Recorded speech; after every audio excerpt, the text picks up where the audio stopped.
నమస్తే welcome to YR TV. నేను మీ journalist Uday Kiran.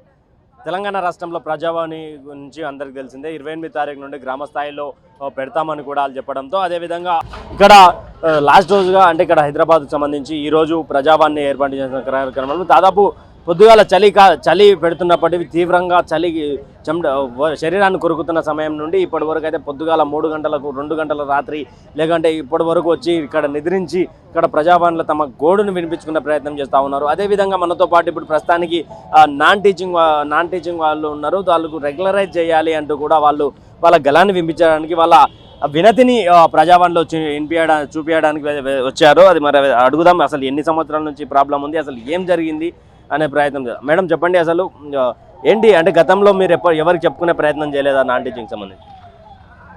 Teaching sir, మేము టీచింగ్ డిపార్ట్మెంట్కి సంబంధించిన టెంబ్రీస్ అనే సంస్థలో పనిచేస్తూ ఉన్నాము. మాకు రెగ్యులరైజ్ కావాలని, మేము అవుట్సోర్సింగ్లో ఉన్నాము, రెగ్యులరైజ్ కావాలని మేము ట్రై చేస్తున్నాం sir. So CM Revanth Reddy గారు ప్రజా దర్బార్ అనే మా ప్రాబ్లమ్స్ చెప్పుకునే అవకాశాన్ని మాకు డైరెక్ట్గా కల్పించారు. కాబట్టి మా అందరి 204 స్కూల్స్, ఒక టెంబ్రీస్ సొసైటీలో 204 స్కూల్స్లో అవుట్సోర్సింగ్గా పనిచేస్తున్న అందరి యొక్క డిమాండ్ ఏంటి అని అంటే రిక్వెస్ట్ ఫామ్లో అడుగుతున్నాము. మేము ఈక్వల్గా వర్క్ చేస్తున్నాము, మాకు ఈక్వల్గా అవుట్సోర్సింగ్ అనే పదాన్ని తీసేసి ఒక రెగ్యులరైజ్ చేయాలని మేము కోరుకుంటున్నాం సార్. అందరి తరఫు నుంచి మా ఒక వినతి. ఇంతకుముందు అవుట్సోర్సింగ్ తీసేయాలి, రెగ్యులరైజ్ చేయాలని గత గవర్నమెంట్ అడిగే ప్రయత్నం చేయలేదా మీరు? గత గవర్నమెంట్ని అంటే అడిగాము, బట్ అప్పుడు ఎక్కడ అప్రూవల్ అనేది ఫార్వర్డ్ అనేది జరగలేదు సార్. ఇది మీరు ఎన్ని ఇయర్స్ నుంచి చేస్తూ ఉన్నారు అన్నది? నేను 3 ఇయర్స్ అయింది సార్. సేమ్ టెంబ్రీస్ ఆర్గనైజేషన్ నుంచి చేస్తున్నాము. ఇందులో 3 ఇయర్స్ అని కాకుండా కొందరు 15 ఇయర్స్ 10 ఇయర్స్ అలా చాలామంది అవుట్సోర్సింగ్లో ఉన్నారు టీచింగ్ డిపార్ట్మెంట్లో. అందులో జేఎస్, పీజీటీస్ అండ్ టీజీటీస్ ఉన్నారు, నాన్ టీచింగ్ కూడా ఉన్నారు. అదే గత ప్రభుత్వంలో ఏంటిదంటే, గత ప్రభుత్వంలో చాలాసార్లు మనం మినిస్టర్స్ను కలిసినాము. కాకపోతే వాళ్ళు అంటే వాళ్ళకు ఫార్వర్డ్ చేయలేరు వాళ్ళు. ఇక మనకు నెక్స్ట్ గవర్నమెంట్ పైన కూడా ఆశ ఉండే. ఇప్పుడైతే రేవంత్ రెడ్డి సార్ ఉన్నారు కాబట్టి వాళ్ళపైన ఖచ్చితమైన నమ్మకం ఉంది మనకు. ఎందుకంటే ప్రజా దర్బార్ ప్రజాపాలనను తీసుకొచ్చారు కాబట్టి ప్రజల కోరికల్ని వాళ్ళు నెరవేరుస్తారనేసి మనకు నమ్మకం ఉంది. అదేవిధంగా మనం వచ్చేసి రిక్వెస్ట్ ఏంటిదంటే రేవంత్ రెడ్డి సార్ తోటి ఏంటిదంటే, ముఖ్యంగా మనకు 12 months సాలరీ, ముఖ్యంగా కావాల్సింది మనకు జాబ్ సెక్యూరిటీ అంటే ఉద్యోగ భద్రతను కల్పించాలి. మరి రెగ్యులర్గా పేమెంట్ అనేది 12 months సాలరీ ఇస్తే మనకు సరిపోతుంది. ఇంకా ఏవైతే బెనిఫిట్స్ అంటే రెగ్యులర్ వాళ్ళు ఏవైతే టీచింగ్ డిపార్ట్మెంట్లో ఉన్నారో వాళ్ళు ఏవైతే లాభాలు పొందుతున్నారో అటువంటి లాభాలని మనకు కూడా అప్లికేబుల్ చేయాలనేసి మనం కోరుకుంటున్నాం సార్. ఇటువంటి అవకాశాన్ని ఇచ్చినందుకు, అంటే ప్రజాపాలన ద్వారా ప్రజా దర్బార్ ద్వారా ఏదైతే మనకు ప్రజావాణిని వినిపించేందుకు అవకాశం ఇచ్చినటువంటి రేవంత్ రెడ్డి సార్ గారికి ధన్యవాదాలు సార్. రాష్ట్ర వ్యాప్తంగా ఎంతమంది ఉంటారన్న మీ టీచింగ్ సంబంధించి? మనము 204 ఇన్స్టిట్యూషన్స్ ఉన్నాయి. టెంబ్రీస్ ఇన్స్టిట్యూషన్స్ వచ్చేసి మనకు 204 ఇన్స్టిట్యూషన్స్ అంటే ప్రతి స్కూల్ అండ్ కాలేజ్ అంటే ఇది ఇంటిగ్రేటెడ్ ఉంటుంది.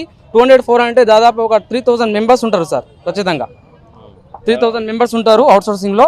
వాళ్ళందరి యొక్క ఆకాంక్షలని నెరవేరుస్తారని మనం అభ్యర్థిస్తున్నాము. సార్ చెప్పండి, మీరు ఎన్ని ఇయర్స్ నుంచి చేస్తూ ఉన్నారు దీంట్లో? Good morning sir, thank you for your giving opportunities.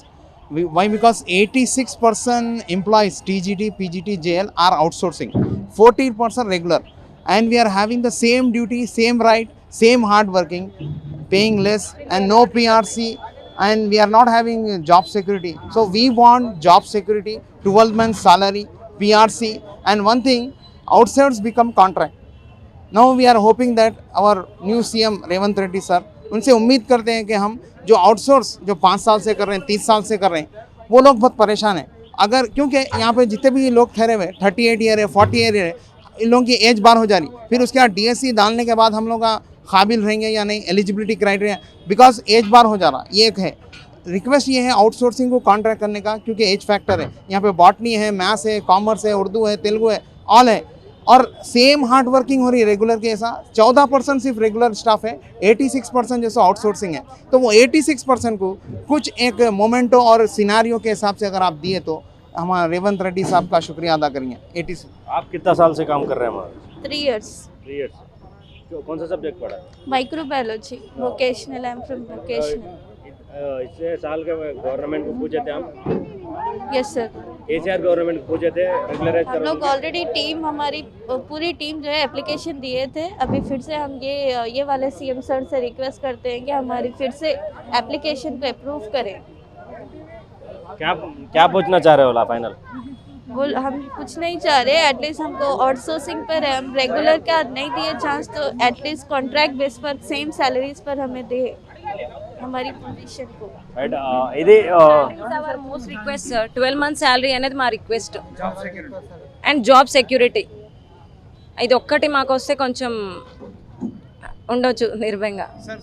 చెప్పండి అసలు మీరెన్ని ఇయర్స్ నుంచి చేస్తా ఉన్నారు అసలు? మేము ట్యూషన్ చేస్తాం సార్. మేము 10 డేస్లో వచ్చిన 100% ఫలితాల్లో మేము కూడా భాగస్వాములు అయినట్టు క్యాంపస్లో మేము పనిచేస్తున్నాం సార్. మేము కూడా మంచి ఎక్స్పీరియన్స్ ఉన్నాము, వారితో పాటు సమానం పనిచేస్తున్నాము. విద్యార్థుల భవిష్యత్తులో మేము చాలా కీలక పాత్ర వహిస్తున్నాము. మాకున్న అనుభవాలు వారు షేర్ చేస్తున్న ఒక పేరెంట్స్ లాగా మేము వాళ్ళకి సపోర్ట్ చేయగలుగుతున్నాము. కాబట్టి మాకంటూ ఒక ఉద్యోగ భద్రత కల్పిస్తే ఇంకొంత మంచి ఫలితాలు తిప్పడానికి మేము ముందుండి నడిపిస్తామని great CM Revanth Reddy sir మేము రిక్వెస్ట్ చేస్తున్నాం sir. Thank you sir.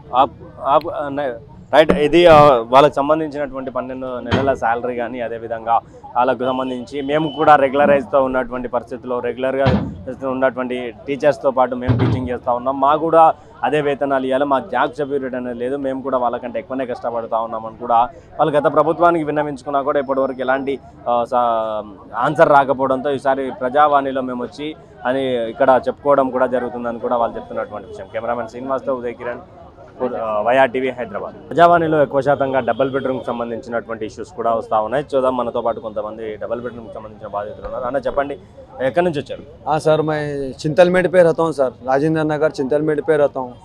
Double bedroom का भी डाला था मैं, डबल बेडरूम हमको आया नहीं। और घर के किराए साहब 4-4 हज़ार रुपये एक रूम का किराया ले रहे। छोटे छोटे बस्तियों में घर बना ले के है मकानदार। हाँ, हमारे से क्या है मालूम है, एक रूम का किराया 4,000 रुपये किराया ले रहे। और कभी जरूरत कभी रहते कभी नहीं रहते, और मकानदार किराएदार से लड़ रहा पैसे दियो बोल के किराया, और कभी लिकर रहे कभी नहीं लिकर रहा किराया हमारे से। और हमको घर आने का डबल बेडरूम का हम डाले थे, डबल बेडरूम का भी हमको नहीं आया साहब। सुने, डबल बेडरूम का भी नहीं आया हमको। और हमको क्या है मालूम है, बहुत परेशानी हो जा रही साहब। और ये देखो, जितने मकानदार है उतने मकानदारों के घरों को जाके सीएम साहब इंक्वायरी करो, बोलो इंक्वायरी करके कितने घर आए, कितने रूम आए, कितना किराया ले रहे तुम लोग ये किराएदारों से, ये मालूम करके इनके लिए कंप्लेंट करो। आप इतना किराया ले रहे, 5-5 हज़ार, 6-6 हज़ार, 7-7 हज़ार रुपये किराया ले रहे साहब। कहाँ से बनेगा गरीब, कहाँ से ये करेगा बोलो? ये मैच बोल के नहीं, जितने गरीब लोग हैं ना किराए के घरों में रह रहे हैं ना साहब, वो लोग बहुत परेशान है, किराया देते देते परेशान है साहब। डबल बेडरूम का हमको जिसको मिलना है डबल बेडरूम उसको नहीं मिला, जिसको मिलना है उसको नहीं मिला, जिसको मिलना है उसको मिल गया। जिसका जाति घर है, जिसके घर है सो वालों को भी डबल बेडरूम मिल जा रहा, गरीब वाले को डबल बेडरूम नहीं मिल रहा। अब किराए के घरों में रह रहे हम लोग, किराए के घरों में रह रहे, हमको बहुत परेशानी हो जा रही। मकानदार भी हम काम करते हो आप? मैं ऑटो चलाता हूँ साहब। ऑटो चलाते हैं? जी साहब। कहाँ से कहाँ तक चलाते? मैं सिटी में चलाता हूँ साहब, और सिटी में भी चलाता हूँ। एरिया क्या है? मेहदीपट्टनम, राजेंद्र नगर। क्या लेते हैं मेहदीपट्टनम से राजेंद्र नगर? मेहदीपट्टनम को राजेंद्र नगर 30 रुपीज लेते हैं साहब। 10 रुपए लेते हैं बोल तो ले लेते हैं 10 रुपए। 10 का तो रेडिश नहीं है ना साहब। फिर किराए वाले भी वही सोचते हैं ना, वैसा नहीं, दुकानदार भी वही सोचते हैं ना भाई। वो बात सही है आपकी। बहरहाल हमको क्या है, एक रूम का किराया 4,000 रुपए चल रहा, तो कहाँ से एक ही आदमी का 30 रुपए ले रहे हैं आप। मकानदार भी वही सोचता है ना, मकानदार बिल्डिंग बनना उसका किराया उनका वैसा नहीं भाई। ये देखो सुनो मेरी बात, ऐसा नहीं। अब बाड़ा है, बाड़ा वो तो बाड़े में 8 रूम आए, 10 रूम आए, 10 रूम आए, 8 रूम आए, एक रूम का किराया 3,500 रुपए ले रहे। हाँ, इसमें बावर्ची खाना नहीं, खाली एक रूम में जिंदगी कर रहे, 3-3, 4-4 बच्चे एक रूम में रह रहे। क्या इतना किराया ले रहे हमारे से, तो कहाँ से बनेंगे, कहाँ से करेंगे? और डबल बेडरूम का हमारा हो रहा नहीं, तो हम क्या करेंगे साहब? आपका एमएलए कौन है? हाँ, आपके एमएलए कौन है? राजेंद्र नगर में रहता हूँ मैं, चिंतल में। हाँ, प्रकाश गौड़। गया उसके पास गया? नहीं गया मैं, कहाँ जाऊँ, कहाँ जाऊँ? एमएलए के पास क्या बोलेंगे? किसको कुछ भी बोले सरकार ने, कोई भी कुछ करने वाला नहीं है, कोई भी कुछ करने वाले नहीं है भाई। किसको क्या बोल के क्या बोलेंगे? इतना है कि हमारे से गुजारिश है, जो हमको जो घरों में जो हम रह रहे किराए से, हमको किराया बनना नहीं हो रहा, हमको किराया बनना नहीं हो रहा, हमको डबल बेडरूम का करो। हम भी अप्लाई डाले डबल बेडरूम के वास्ते, हमको डबल बेडरूम नहीं मिला। बस इंक्वायरी का है, इंक्वायरी को भी नहीं आया, कुछ भी नहीं आया साहब। आने वाले को आ रहा, नहीं ऐसे वाले को नहीं आ रहा, गरीब परेशान हो जा रहा ना साहब। ये बोल रहा हूँ, मेरे को ऐसा कुछ भी नहीं है। मैं बोल रहा हूँ बोल के मेरे को जलाल में ला रहे, आप मेरे को बोलने पे लगा दे रहे। बहरहाल मेरे को कुछ भी नहीं है। बहरहाल मेरा मतलब क्या है मालूम है, जो हम लोग किराया दे रहे घर का, किराया हमारे से ज्यादा नहीं लिख रहा सर, कभी लिख रहा कभी नहीं लिख रहा। अब किराया भी नहीं दिया तो मकानदार क्या बोल रहा है, किराया दे बोलता है भाई, उसका घर है किराया दे बोल के बोलता है, समझ रहे। हमको मालूम है इसका घर है ना भाई, हमको किराया दो बोलता है। आपके कारपोरेटर कौन है? उसके बाद जाके पूछे तो यहाँ अंदर गए, कहाँ पर प्रजावानी में गए? इधर नहीं गया सर, मैं नहीं गया, हमको मालूम नहीं कहाँ जाना क्या करना क्या है। अब मैं నమస్తే, వెల్కమ్ టు వైఆర్ టీవీ. నేను మీ జర్నలిస్ట్ ఉదయ్ కిరణ్.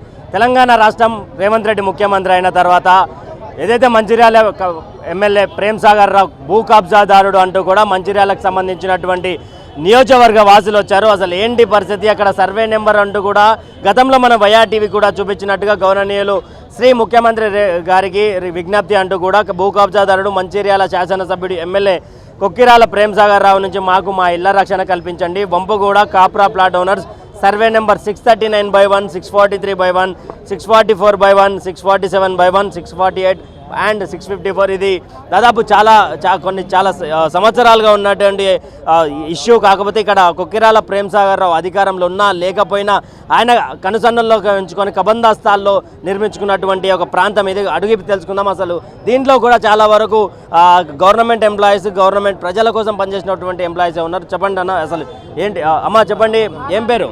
సువర్ణ సార్ నాది. అయితే సువర్ణ, నాది ప్లాట్ ఉంది, నాకు 4 కొడుకులు, నాకు ఇల్లు లేదు, కిరాయిలలో ఇంతమంది దూరాన్ని కాల్ చేపిస్తారు. ఆ జాగకాడికి పోయి మేము చేసుకుందామంటే కల్లా ప్రేమ్ సాగర్ మనుషులను పెట్టి గుండా విధానం చేపించి మమ్మల్ని నిలగొడుతుండే అక్కడి నుంచి. మాకు భయం ఉందమ్మా అంటారు. పోలీసు వాళ్ళు వచ్చి మా జాగాలో మేమున్నాం సార్ అంటే ఏమంటాడు ఆయన, కాదు సార్ మాకు పోలీసు వాళ్ళతో ఆయనతో మాకు ప్రెజర్ బాగుంది అంటాడు పోలీసు వాళ్ళు. ఆ పోలీసు వాళ్ళకి మీకెందుకు ప్రెజర్ ఉంటుంది, మా జాగా కాడికి మీరు వచ్చి, మాది అన్ని రిజిస్ట్రేషన్ అయినాయి, మరి అన్నీ ఉన్నాయి జాగాలు, మరి కట్టుకుంటానికి పర్మిషన్ వచ్చింది, మరి మున్సిపల్ ఆఫీసులో అన్నీ ఉన్నాయి, మీరు ఇట్లా ఎందుకు వస్తుంది, మా ఉసురు ఎట్లా ముడుతుంది సార్, మేము పిల్లలం గల్లలం సార్, మేము చాలా కష్టపడుతున్నాం, కిరాయిలాలు ఉండనిస్తలేదు మమ్మల్ని. మేము కొని ఇప్పుడు 30 years అవుతుంది సార్, కొన్నాం సార్. 2004 నుంచి వేసేసిండు సార్.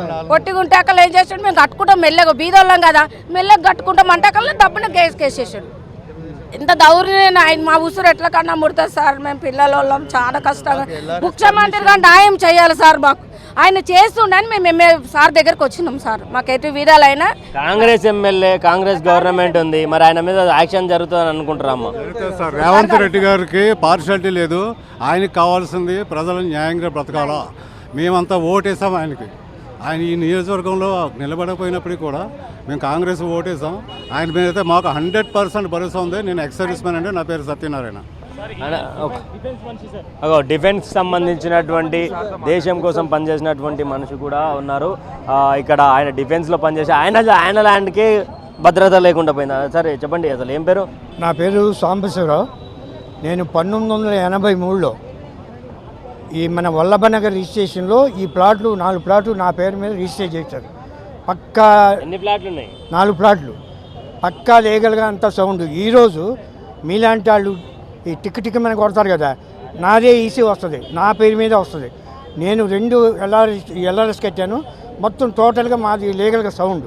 కానీ ఇవాళ పాకిస్తాన్ ఎల్ఓసి దగ్గరికి వెళ్ళాలంటే ఈజీగా వెళ్ళగలం, కానీ మా ప్లాట్లోకి మేము వెళ్ళాలంటే భయపడాల్సి వస్తుంది. ఈ తాలిబన్, ఈ ప్రేమసాగర్ ఒక తాలిబన్ ల్యాండ్ గ్రాబింగ్ కోర్టులో కూడా కేసేసాం, మేమే గెలిచాం. ఇలాంటి గ్రాబరు హైదరాబాద్లో అందరూ తెలుసు. మీరు కొత్తగా ఎక్స్పోజ్ చేయాల్సిన ప్రతి ఒక్క ఎమ్మెల్యేకి, ప్రతి ఒక్క పార్టీకి వీడు పెద్ద రౌడీ లంగావాడని అందరూ తెలుసు. ఇలాంటి వాడిని మరి మన యువకుడు ఇచ్చాడు రేవంత్ రెడ్డి. కనీసం ఈ టైంలో మాకు ఈ 40 ఏళ్ళ నుంచి జరగని న్యాయం ఏమైనా జరుగుతుందా? ఆయన ఏం అవసరం లేదు, పేపర్ చూడవసరం లేదు, మనుషులు చూడవసరం లేదు, ఏరియా చూడవసరం లేదు. రే ప్రేమసాగర్లో నువ్వు ఇట్రా, నువ్వేంటి అక్కడ 600-700 ప్లాట్లు నీ ఎన్ని ఉన్నాయి, మిగతా వాడిని ఎందుకు ఇబ్బంది పడుతున్నావు? నువ్వు ఒక్కడివి 200 ప్లాట్లు కొనడానికి ఇన్కమ్ ట్యాక్స్ ఈడీ అట్టాలో చేస్తుంది. ఒక్క మాట కనుక విలేకరుల ముందు అడిగితే అసలు ఆయనకి ఆన్సర్ అక్కడ దొరికింది. ఏంటంటే మమ్మల్ని వయా మీడియా అది అక్కడ పోండి, ఐసూ దగ్గర పోండి, వాళ్ళ దగ్గర పోండి, అట్లా మమ్మల్ని ఈ సంవత్సరాల తరబడి తిప్పుతున్నారు. న్యాయ వ్యవస్థ అట్లా తిప్పుతుంది, పోలీసు వ్యవస్థ కూడా అట్లా తిప్పుతుంది. మా ప్లాట్లోకి కనీసంగా మేము వెళ్తుంటే వాళ్ళు ఎక్కడికి ఉండాలో తెలియదు, వాళ్ళ ముఖం ఐడెంటిఫికేషన్ తెలియదు, ఏ బీహార్ బ్యాచో తెలియదు, ఏ పాకిస్తాన్ టెర్రరిస్టో తెలియదు, రోజుకు ఒక బ్యాచ్ని పెడతాడు. మనం వాళ్ళని కేసు పెడదామని కానీ ముఖం తెలియదు, వాడి పేరు తెలియదు. మేమేం పోలీసుని కేసు పెడతాం, వాడు చాటుగా వచ్చి దెబ్బతీస్తాడు. ప్లాటుల్లోకి వెళ్తానికి కూడా మేము భయపడుతున్నాం. ఈ భయంకర వాతావరణాన్ని మా ఎవరికైనా రేవంత్ రెడ్డి మార్చి ఈ తాలిబాన్ పని పట్టి ప్రశాంతంగా మేము ఒక ఏజ్కి వచ్చాం, 70లో పడ్డాం. ఈ గన్నాలు ఉంటాం. మాకు ఈ టైంలోనే యువకుడు ముఖ్యమంత్రి రేవంత్ రెడ్డి న్యాయం చేస్తే ఆయన పర్మనెంట్గా భగవంతుడు దీవెనలు ఉంటాయి, మా దీవెనలు ఉంటాయి. అంతేగాని ఇలాంటి తాలిబాన్ ఎమ్మెల్యే సీట్లు ఇచ్చి రేపు లోక్సభ ఎలక్షన్ వస్తుంది, రిజల్ట్ చూస్తారు పబ్లిక్. మరి ఈ తాలిబాన్ పెట్టుకొని నువ్వు మాట్లాడితే రేవంత్ రెడ్డి విలువ ఉంటుందా? నువ్వు పేపర్ ప్రకటనగా పబ్లిక్గా ఒక వీడియోలు పెట్టి నువ్వు ప్రేమసాగర్ నీ వ్యవహారం చెల్తావు, ఇంతమంది ఇబ్బంది పడుతున్నారు అని మాట్లాడి డేట్ చేసే గట్స్ ఎన్ని ఫ్లాట్లు ఉంటాయి బాబాయ్ ఆడ? మొత్తం 62 ఎకరాలు, 707 ప్లాట్స్, ఒక 150 ప్లాట్లు న్యాయం చెబుతాడు. ఆ 150 ప్లాట్ కూడా భయభ్రాంతం చేసి కొంచెం అడ్వాన్స్ ఇచ్చి అగ్రిమెంట్ రాసుకొని పూర్తిగా పే చేయడు. ఆ ఒరిజినల్ లాక్కొని దగ్గర పెట్టుకొని మాకు పక్కాగా మేము 500 పైన ఉన్నాం. మేము అన్ని సౌండ్ డాక్యుమెంట్లు ఉన్నాయి, ఎల్ఆర్ఎస్ ఉన్నాయి, అన్నీ ఉన్నాయి. మా వాడు కొంతమంది ఇల్లు కట్టుకుంటే వాడు రైతు కొలగొట్టాడు. అంటే రిజిస్ట్రేషన్ ప్లాట్లలో ఇల్లు కట్టుకుంటే కొలగొట్టాడు. మేము స్టేల్ గారు తెచ్చుకున్నాం, మేము పర్మిషన్ కోర్టులో మున్సిపల్ పర్మిషన్ అన్నీ ఉన్నాయి సార్, అయినా మా పడగొట్టుతున్నాడు, మాకు ఎంటర్ అవనివ్వట్లేదు. మా ప్లాట్లో పెట్టకూడదని కూడా మేము తెచ్చుకున్నాం లీగల్గా. అయినా సరే పోలీసు వ్యవస్థ, న్యాయ వ్యవస్థ ఇలాంటి తాలిబాన్ కబందాస్తాల్లో నలిగిపోతుంది. మీరు ఎప్పుడు తీసుకున్నారు ఫ్లాట్? మేమంతే 1983లో తీసుకున్నాం. మా పేరెంట్స్ వాల్యూ ఎంత ఉంది అప్పుడు? ఎంత సార్? 8,000 to 10,000 మధ్యలో తీసుకున్నారు సార్. మా పేరెంట్స్ తీసుకున్నారు, మా ఫాదర్ మా మదర్ తీసుకున్నారు. అంటే ఇప్పుడు మొత్తానికి ఏం చేస్తూ ఉన్నారు అంటే మమ్మల్ని అక్కడ ఎంటర్ అవనియట్లేదు సార్ వాడు. అసలు ఎంటర్ మేము మున్సిపల్ పర్మిషన్, ఎల్ఆర్ఎస్ అన్నీ తీసుకున్నాము. మేము కట్టుకుంటే కూడా ఇల్లు అవన్నీ అలా పడగొట్టేస్తున్నారు సార్. పోలీస్ ఇన్ఫ్లుయెన్స్ చేస్తున్నాడు సార్. మాకు కోర్టు నుంచి ఆర్డర్స్ ఉన్నాయి, ఇంజంక్షన్ ఆర్డర్స్ తీసుకున్నాం, అన్నీ తీసుకున్నాడు. మమ్మల్ని ఎంటర్ అవనియట్లేదు. ఎన్ని ఫ్యామిలీస్ ఉంటాయి అన్న? 706 ప్లాట్లు ఉంటాయి సార్. చెప్పండి. అసలు 706 ప్లాట్లో ఆయన దగ్గర పేపర్లు ఏం లేవు, ఫేక్ డాక్యుమెంట్తో వచ్చి మా దగ్గర మా దాంట్లో 150 మందిని భయపెట్టించి తీసేసుకున్నారు. ఇంకా 556 ప్లాట్లు ఉన్నాయి. మా ఆ 556 ప్లాట్లు పర్మిషన్ తీసుకున్నాం, ఎల్ఆర్ఏ తీసుకున్నాము, అన్ని ఎవ్రీథింగ్. కోర్టు చిన్న చిన్న కేసులు వేసినా కూడా మేము తీసుకుని అన్ని క్లియర్ అయిపోయినాయి. ఇప్పుడు కోర్టుల కేసు ఏం లేవండి సార్, కోర్టుల కేసు ఏం లేవు. ఇప్పుడు ఆయన ఏమంటున్నారు, అక్కడ మనుషులను పెట్టుకొని రానివ్వట్లేదు. అక్కడ మనుషులు ఉంటారు, కట్టెలు పట్టుకొని ఉంటారు మనుషులు, రానియట్లేదు సైడ్కి. మీ ల్యాండ్ కాదు మీదే, పోలీసు వాళ్ళు చెప్తారు, వీళ్ళు కూడా చెప్తారు, అక్కడ ఉన్న ల్యాండ్ మీదే, 100% మీదే, కానీ మీకు దక్కనీయం. మాకే అమ్మాల్సిందే, మాకే ఎప్పుడైనా అమ్మాల్సిందే అని దౌర్జన్యం చేస్తున్నారు. కట్టెలు పట్టుకొని వస్తున్నారు, కొట్టడానికి కూడా వస్తున్నారు. ఆయన పడుతున్నారు. ఇప్పుడు గెలిచాడు, ప్రేమసాగర్ గెలిచాడు. ఇప్పుడు అక్కడ మనుషులు ఏమంటారు, మీరు ఏమని చేయండి నేను చూసుకుంటా అని అంత ధైర్యంగా వాళ్ళకి చెప్తున్నానండి. మేము ఇప్పుడు సైట్కి పోవాలంటే భయం. పోలీసు వాళ్ళు ఏమంటున్నారు? పోలీసు వాళ్ళు ఆయనగా బొంతనం పడుతున్నారండి, అది 100% అండి. వాళ్ళు వచ్చినప్పుడు మీరు పోలీస్ స్టేషన్ రండి, మాట్లాడదాము. ఇప్పుడు సిచ్యువేషన్ బాగాలేదు. ఎలక్షన్ బిఫోర్ అందరు ఏసీపీ, సిఐ, అడిషనల్ ఏసీపీ కూడా వచ్చి మాట్లాడి ఎలక్షన్ మూమెంట్లో మీరు ఏం కన్స్ట్రక్షన్ చేయండి, అయిపోయిన లా అనేది ప్రాబ్లం వస్తే తర్వాత మీరు చేసుకోండి, మీరు మీవే ప్లాట్లు మీవే అంటున్నారు. అప్పటికీ అందరం మీదే జెన్యున్ మీరే ఉన్నారండి, మాకు తెలుసండి అని చెప్తున్నారు. అయినా కూడా మాకు సహకారం లేదు. మరి ముఖ్యమంత్రి గారిని కలిసి ఏమన్నా అది కనిపించింది? అన్ని ఇచ్చిన తర్వాత ముఖ్యమంత్రితో అపాయింట్మెంట్ ఎప్పుడైనా దొరికితే మాకు కన్సల్ట్ చేస్తే మేము పోయి కలుస్తామండి. అందుకని చూస్తున్నాము. ముఖ్యమంత్రి అంతవరకు పోతుంది, మా ఇష్యూ పోతుంది తెలుస్తుంది అని మేము ఇంతవరకు ప్రతి దర్బార్కు వస్తున్నాము. ప్రతి స్టార్టింగ్ నుంచి ప్రతి దర్బార్కు వచ్చి మా బాధలు చెప్పుకుంటున్నాం. కొందరు లేడీస్ ఉన్నారు, ఆర్మీ ఆఫీసర్లు ఉన్నారు, దేశాని కోసం కొట్లాడిన వాళ్ళు ఉన్నారు, ఆ బాటలు పనిచేసిన వాళ్ళు ఉన్నారు, దళితులు ఉన్నారు, చిన్న చిత్తగా మనుషులు ఉన్నారు. వాళ్ళకి ఇల్లు లేదు. ఇప్పుడు ల్యాండ్ కొనే పరిస్థితి లేదు. ఇప్పుడు లేదు సార్, ఇప్పుడు ల్యాండ్ కొనే పరిస్థితి లేదు. మాకు ఉన్నదే ఆధారం ఒకటి. మేము నడుస్తుంది గజం ఎంత నడుస్తుంది? గజం 50,000 నడుస్తుందండి. ఆడ 300 గజాల ప్లాట్లు, 300 గజాలు each plot 300. 50 years link document ఉంది మాకు, 50 సంవత్సరాలు లింక్ డాక్యుమెంట్ ఉంది. అయినా కూడా మమ్మల్ని ఇంత దౌర్జన్యంగా మాట్లాడుతూ చేస్తామని అంటే మేము ఎక్కడ పోవాలో ఎవరికి చెప్పాలండి. అందుకని ముఖ్యమంత్రికి చెప్తా ఉన్నాము, మా సమస్యలు చెప్తున్నాం, పరిశ్రమ అవుతుందని మా ఆశతోనే వచ్చాము. నెంబర్ అసలు ఏంది? నాగభూషణం అండి.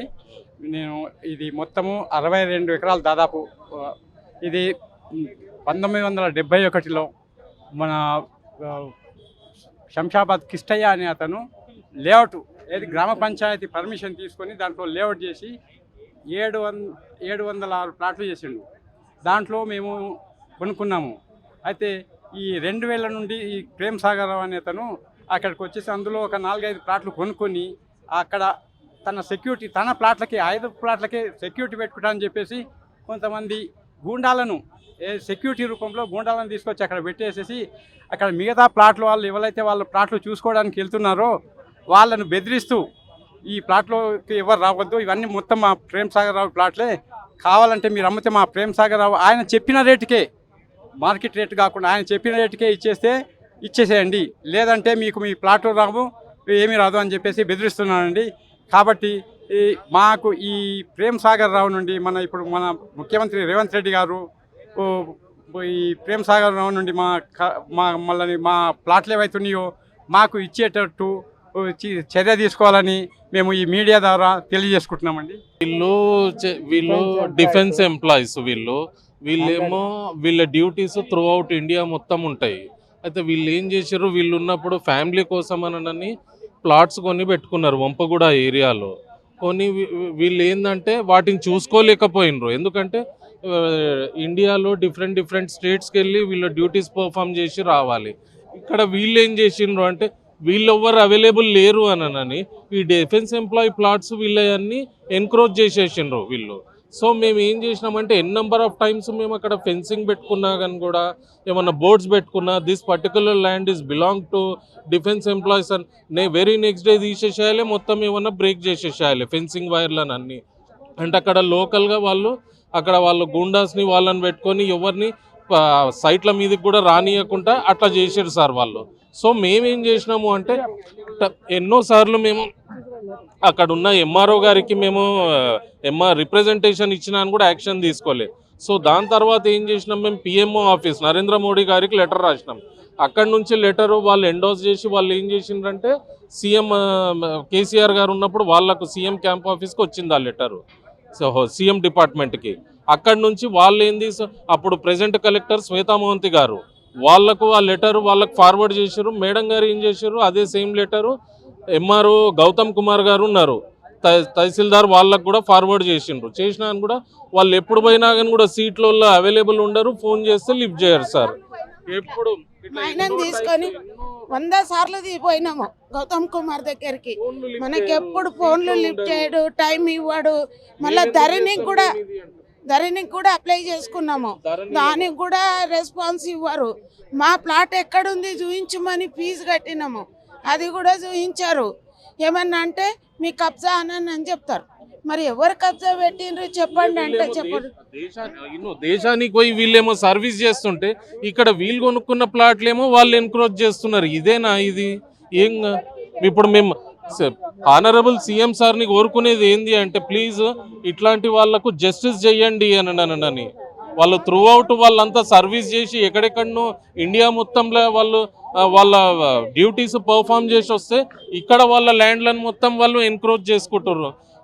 ఆనరబుల్ సీఎం సార్ని మేము కోరుకునేది ఏంటంటే జస్టిస్ చేయమని కోరుకుంటున్నాము. ఇట్లాంటి వాళ్ళకు యాక్షన్ తీసుకొని యాక్షన్ తీసుకోమని, ఇట్లాంటి ల్యాండ్ గ్రాబర్స్ మీద యాక్షన్ తీసుకోమని కోరుకుంటున్నాం మేము.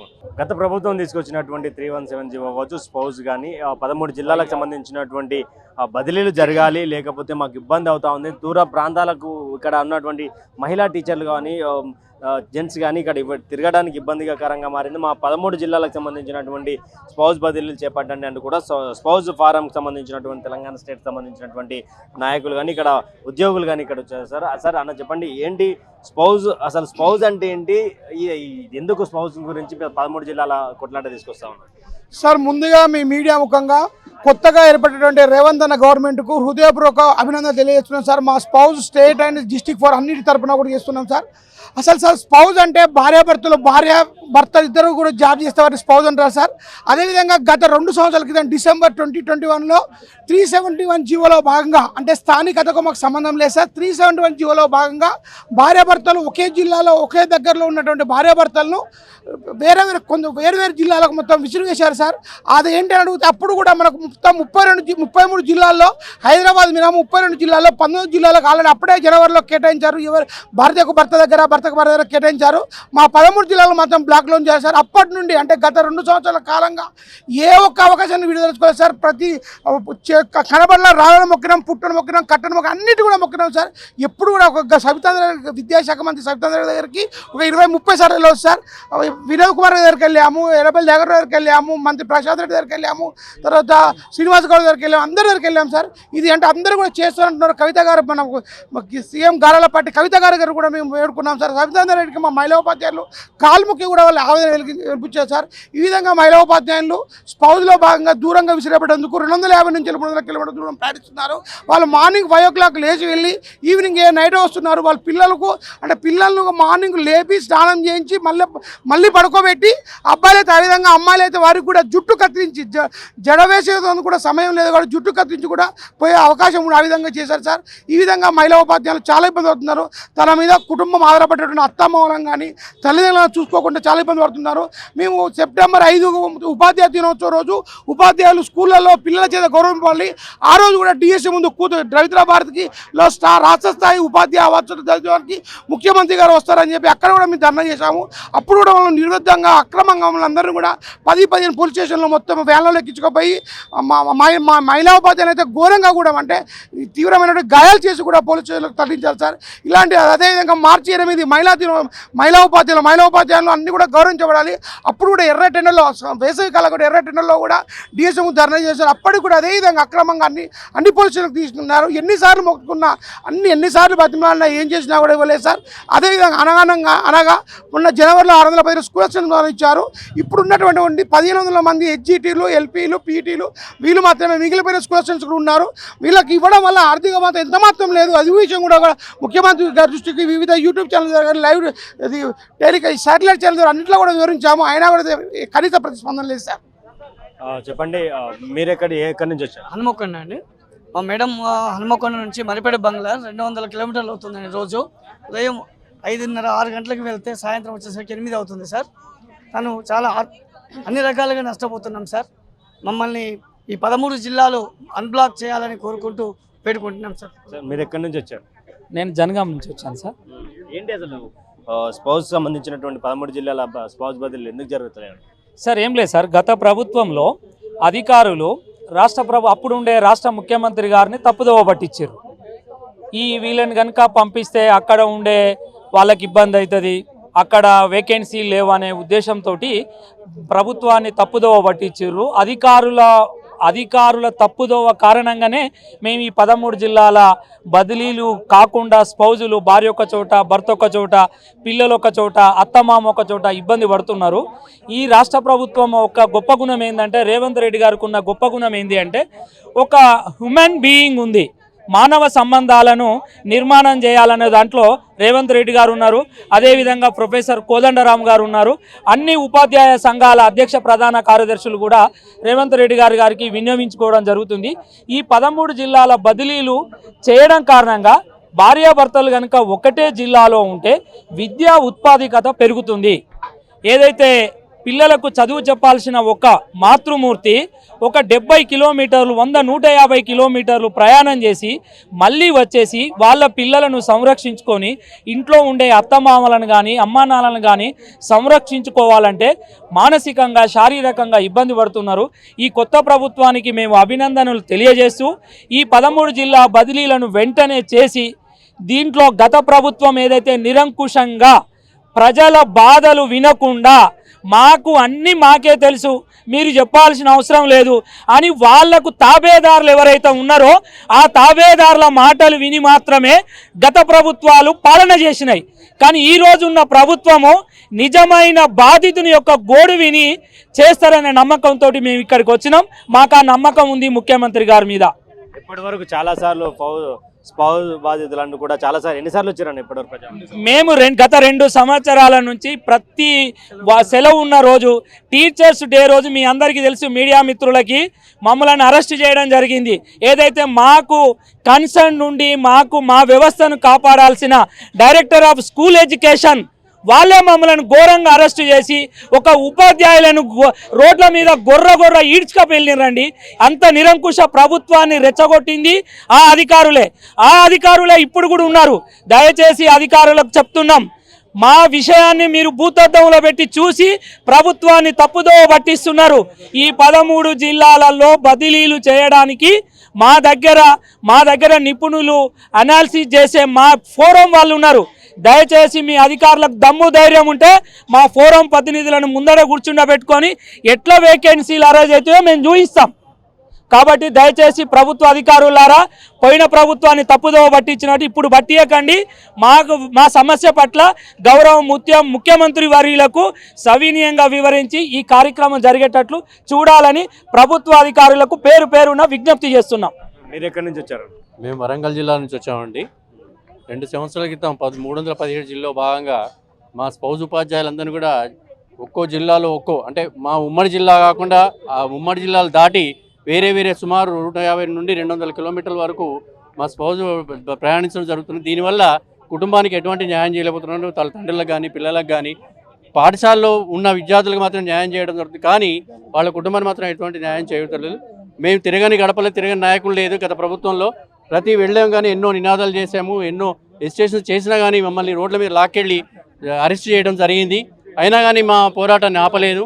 అదే కంటిన్యూ చేస్తూ ప్రతి నాయకుని కలిసాము, కానీ ఎక్కడ కూడా మాకు న్యాయం జరగలేదు. ఈ కొత్త ప్రభుత్వం ఏర్పడిన తర్వాత ముఖ్యంగా ఈ కొత్త ప్రభుత్వానికి మేము అభినందనలు తెలుపుతున్నాము. ఇక ఈ మన కొత్త ప్రభుత్వం మన రేవంత్ అన్న గారు దీన్ని పరిశీలించి అంటే మాకు ఈ స్పౌజ్ ఉపాధ్యాయులకు కూడా ఇవ్వడానికి కూడా ఎటువంటి ఆర్థిక భారం పడదు. ఈ స్పౌజ్ ఉపాధ్యాయులు క్లియర్ చేయడానికి కూడా మా ఉపాధ్యాయులే దానికి సంబంధించిన క్లియర్ డేటాను కూడా వాళ్ళకి అందజేయడం జరిగింది. ఎవరికి కూడా ఇబ్బంది కాదు. చాలా సునాయాసనంగా చేసి తలుచుకుంటూ ఇవ్వాలనుకుంటే మన రేవంత్ అన్న గారు దీని గురించి ఈ విషయాన్ని గ్రహించి కొద్దిగా చర్చించి మాకు తొందరగా మాకు 13 జిల్లాలు క్లియర్ చేస్తారని ఆశిస్తున్నాం. Thank you Revanna. Thank you. 13 జిల్లాలు ఏవేవన్నా? హనంకొండ, వరంగల్, నిజామాబాద్, సిద్దిపేట, సూర్యాపేట, సంగారెడ్డి, మంచిర్యాల, ఆదిలాబాద్. పాత హెడ్ క్వార్టర్తో పాటు ఒక 2 ఓల్డ్ హెడ్ క్వార్టర్స్ కూడా ఉన్నాయి. యాక్చువల్గా ఏంటంటే ఇది పెద్ద గొంతమ్మ కోరిక కాదు. ఇది కోరిక అనడం, సమస్యను పాత సమస్య అనడం కంటే ఇప్పుడు ఉన్నటువంటి ప్రభుత్వంకి నిజంగా కూడా ప్రభుత్వం గద్దెను అధిరోహించి 20 రోజులు అయింది. కానీ 20 రోజుల్లోనే సీఎం రేవంత్ రెడ్డి గారి యొక్క పని విధానం కానీ ప్రక్షాళన కానీ చూసినట్టయితే మాకు సమస్య సాల్వ్ అవుతున్నట్టు నమ్మకం ఉన్నది. ఫస్ట్ ఆఫ్ ఆల్ ఒక రోగి వైద్యుని యొక్క మాటలతోటి సగం రోగం పోతున్నట్టు తన యొక్క పాలనా విధానంతో ఇవాళ మనం ఇక్కడ అడుగుపెట్టినాం. ఎంతో సమస్య లేకపోతే 100 కిలోమీటర్ల దూరం నుంచి ఇంత రాజధాని నడిబొడ్డుకు ఒక ఉపాధ్యాయులు వచ్చారో ఒకసారి మీడియా ముఖంగా గవర్నమెంట్ ఆలోచించాలని చెప్పి మేము కోరుకుంటున్నాం. తర్వాత ఏంటంటే ఈ 13 జిల్లాల సమస్యను కనుక సాల్వ్ చేస్తే ఒక మానసిక ప్రశాంతితో పాటు దాదాపు ఒక 1800 కుటుంబాలు ఒక సుఖవంతమైనటువంటి ఉద్యోగ ధర్మాన్ని 13 జిల్లాల్లో ఎంతమంది ఉంటారన్న స్పౌజ్ బాధ్యత? అంటే కొడితే 1500 నుంచి 1600 1500 మంది కంటే ఎక్కువ లేరు. జిల్లాకు 150 మంది కంటే ఎక్కువ లేరు. కానీ సమస్యను ఎందుకంత భూతద్దం లాగా చూస్తున్నారో మాకు అర్థం కావట్లేదు. సమస్యను సాల్వ్ చేయాలనేటువంటి చిత్తశుద్ధి కనుక ఉన్నట్టయితే ఇది చాలా సింపుల్ సమస్య. మేము మళ్ళీ రాము. మాకు కూడా ఏం దీని మీద ఇంత చేయాలనేటువంటి ఆలోచన కూడా ఏం లేదు. కానీ మా యొక్క బాధ తీవ్రతను గవర్నమెంట్ దృష్టికి తీసుకొచ్చి మా సమస్యను సాధ్యమైన తొందరగా తీర్చడం అనేటువంటి ఒక ప్రజావాణిలో సక్సెస్ అయినటువంటి విషయాన్ని బయటికి రావాలని చెప్పి మేము కోరుకుంటున్నాం. మీరు ఎక్కడి నుంచి వచ్చారు? నేను సంగారెడ్డి నుంచి వచ్చిన. నాకు 317 అప్పుడు నాకు సంగారెడ్డి నుంచి మేదాక్ డిస్టిక్కి పంపించేసారు. నేను ఆప్షన్ ఇచ్చినా లేకపోతే ఖాళీ లేవన్నారు. లేకపోతే సంగారెడ్డి జిల్లాలో నా కేటగిరీలో 100 పైన ఖాళీలు ఉన్నాయి. అప్లికేషన్ మాత్రం 3 ఉన్నాయి సంగారెడ్డి డిస్టిక్కి. చిన్న పని సార్ నాది. సార్ నేను ఎస్జిటి ఉన్నాను సార్. నేను ఉర్దూ మీడియం నుంచి ఉన్నా సార్. ఉర్దూ మీడియంతో అయితే చాలా ఖాళీలు ఉన్నాయి. లేకపోతే వాళ్ళు మాకు స్పౌస్ ట్రాన్స్ఫర్స్ ఇవ్వట్లే. అప్లికేషన్స్ 2 ఉన్నాయి సార్ మావి. సార్ నేను నిజామాబాద్ నుంచి వచ్చాను సార్. నాకు మా మేడంకు మధ్యలో డిస్టెన్స్, నేను వచ్చేసి కరీంనగర్ బార్డర్లో వర్క్ చేస్తాను సార్. ఆమె వచ్చేసి ఇటు కర్ణాటక బార్డర్లో పిట్ల మండలంలో వర్క్ చేస్తుంది సార్. తనకు నాకు మధ్యలో సుమారు 170 కిలోమీటర్ల దూరం సార్. దానికోసమనే మేమిద్దరం నిజామాబాద్లో స్టే చేస్తూ అప్ అండ్ డౌన్ చేస్తున్నాం సార్. చాలా కష్టం అవుతుంది సార్. చిన్నపిల్లలు ఇంటి దగ్గరే ఉండి వాళ్ళు ఉండడం జరుగుతుంది సార్. కాబట్టి దయచేసి రేవంత్ రెడ్డి గారు ఈ 13 జిల్లాల బదిలీలు తక్షణమే జరిపించాలని మీకు మనవి చేసుకుంటున్నాం. మేడం ఎక్కడి నుంచి? మేము వికారాబాద్ నుంచి వచ్చాం సార్. మేము అంతకుముందు మేడ్చల్ జిల్లాలో పనిచేసే వాళ్ళము. ఆర్పి 2018 దీంట్లో 317 అలొకేషన్లో మేము వికారాబాద్కి అలాట్ అయ్యాం సార్. మా హస్బెండ్ ఏమో ఇక్కడ వర్క్ చేస్తారు. పిల్లల్ని వదిలిపెట్టి రోజుకి 300 కిలోమీటర్లు అవుతుంది సార్ మేము ఇంటి దగ్గర నుంచి స్కూల్కి వెళ్ళి రావడానికి. సబ్జెక్ట్ చెప్తారు మేడం? నేను ఇంగ్లీష్ అంటే సబ్జెక్ట్. ఇప్పుడు 300 కిలోమీటర్ అప్ అండ్ డౌన్ చేయాలంటే దాంట్లోనే ఈ యొక్క ఫీలింగ్లోనే మనం పిల్లలకి అంత కాన్సన్ట్రేషన్గా చెప్పగలుగుతాం. అదే సార్ మా బాధ. ఇప్పుడు ఇటు ఇంటికి అటు దానికి జస్టిస్ సంతృప్తిగా మేము బోధన చేయలేకపోతున్నాం సార్. కాబట్టి మా సమస్యను అర్థం చేసుకోండి. మానసికంగా మేము చాలా ఇబ్బంది పడుతున్నాము, శారీరకంగా ఇబ్బంది పడుతున్నాము. ఈ కుటుంబంతో ఇవన్నీ సమస్యల్ని మా ఫ్యామిలీకి దగ్గర చేస్తే ఈ సమస్యల నుంచి అధిగమిస్తాం సార్. మేము ఇంకా ఉత్తమ బోధనను మేము మా పిల్లలకి అందించగలుగుతాం సార్. మీరు ఎక్కడి నుంచి అన్నారు? సార్ నేను నిజామాబాద్ నుంచి వచ్చాను. మా మేడం వచ్చేసి కామారెడ్డి జిల్లా మధునూర్ గర్ల్స్ హై స్కూల్లో పనిచేస్తారు సార్. అయితే మమ్మల్ని ఆపడానికి గల కారణాలు వేకెన్సీ లేవని చెప్తున్నారు సార్. ఇక్కడ చూడండి సార్, ఏదో 1-2 సబ్జెక్టులో ఉన్నటువంటి లోపాన్ని పట్టుకొని అన్ని 13 జిల్లాలను ఆపడం అనేది కరెక్ట్ కాదు సార్. ఇక్కడ చూసినట్లయితే ప్రతి జిల్లాలో కూడా మొత్తం వేకెన్సీస్ 6,286 వేకెన్సీస్ ఉంటే మా అప్లికేషన్స్ వచ్చేసి 655 మాత్రమే. ఇంత స్పష్టంగా వేకెన్సీస్ ఉన్నప్పటికీ వేకెన్సీస్ లేవనే ఒకే ఒక కారణంతో ఈ 13 జిల్లాల భార్యాభర్తలందరినీ విడదీయడం అనేది కరెక్ట్ కాదు సార్. సార్ ఇందులో బాధపడుతున్నటువంటి ఉపాధ్యాయుల్లో ఎక్కువ మంది మహిళలే ఉన్నారు. మరి రేవంత్ రెడ్డి గారు మహిళలకు ఎక్కువ ప్రాధాన్యత ఇస్తున్నారు. కాబట్టి మాపై దయ చూపి తొందరగా ఈ స్పౌస్ బదిలీలను చేపట్టాలని మనస్ఫూర్తిగా కోరుకుంటున్నాం. ఇవన్నీ అంటే ఖాళీగా ఉన్నటువంటి వేకెన్సీస్ అవి? అవును సార్, ఇవన్నీ ఖాళీలు ఉన్నాయి సార్. ఇవి మా అప్లికేషన్స్, స్పౌస్ అప్లికేషన్స్. ఏదో ఒక జిల్లాలోనో ఒక సబ్జెక్ట్లోనూ ఉన్నటువంటి తక్కువ ఉన్నటువంటి పోస్టులను చూపించి మొత్తం 13 జిల్లాలను ఆపేశారు సార్. ఇంకా మా స్పౌస్ ఫోరంని ఒకవేళ ఆహ్వానిస్తే వివరించడానికి మా నాయకులు సిద్ధంగా ఉన్నారు సార్. ఖచ్చితంగా మాకు ఇవ్వడానికి వీలుంది సార్. ఎవరో ఒకరిద్దరు దీనివల్ల లోపం జరుగుతుంది, నష్టం జరుగుతుందని ఒకరిద్దరు అధికారులు చెప్పడం వల్ల ఈ 13 జిల్లాల స్పౌస్ బదిలీలు ఆపేయడం జరిగింది సార్. దయచేసి ముఖ్యమంత్రి గారు మాపై దయ చూపండి, భార్యాభర్తలను కలపండి. మేము మనస్ఫూర్తిగా మనశ్శాంతిగా పిల్లలకు బోధన చేసి భావి పౌరులుగా తీర్చిదిద్దడానికి మేము సిద్ధంగా ఉన్నాం, సేవ చేయడానికి సిద్ధంగా ఉన్నాం. దయచేసి మమ్మల్ని కలపండి సార్. మేడం ఎక్కడి నుంచి వచ్చారు మేడం? నా పేరు సంధ్యారాణి అండి. నేను పీఈటీని వరంగల్ నుంచి వచ్చాను. నేను వరంగల్ నుంచి సిద్దిపేట జిల్లా దుబ్బాకకు వెళ్ళినాం ఈ 317 వల్ల. రోజు నేను మార్నింగ్ 5:30కి వెళ్తే ఈ నైట్ వచ్చేసరికి 9 అవుతుందండి. ఎన్ని కిలోమీటర్ అవుతుంది మేడం? 250 కిలోమీటర్లు అండి అప్ అండ్ డౌన్. దానివల్ల నేను నా పిల్లల్ని వాళ్ళు లేవక ముందు వెళ్తే వాళ్ళు తిని పడుకున్న తర్వాత వస్తున్నా.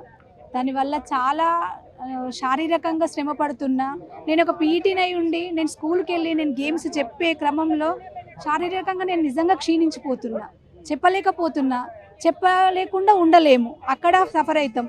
కాబట్టి మాకు మా స్పౌజ్కు మమ్మల్ని పంపించగలరని విన్నవించుకోవడానికి వచ్చినాం సార్. బస్సులో వెళ్తున్న సమయంలో బాగా స్ట్రెస్ ఫీల్ కావడం కానీ, ఇక్కడ ఇంట్లోకి సంబంధించినటువంటి విషయాలు కానీ, అక్కడ స్కూల్ టైం అయిపోతున్న విషయాలు కానీ బాగా ఎలా ఉంటుంది మేడం? మెంటల్గా టైం స్కూల్కి వెళ్ళాలనే క్రమంలో బస్సులో వెళ్ళాలి సార్. ఒక 5 నిమిషాలు లేట్ అయినా, ప్రేయర్కి లేట్ అయితే అక్కడ ప్రాబ్లం అవుతుంది. ఆ టెన్షన్ అనేది మానసికంగా చాలా సఫర్ అవుతున్నాం సార్ మేము.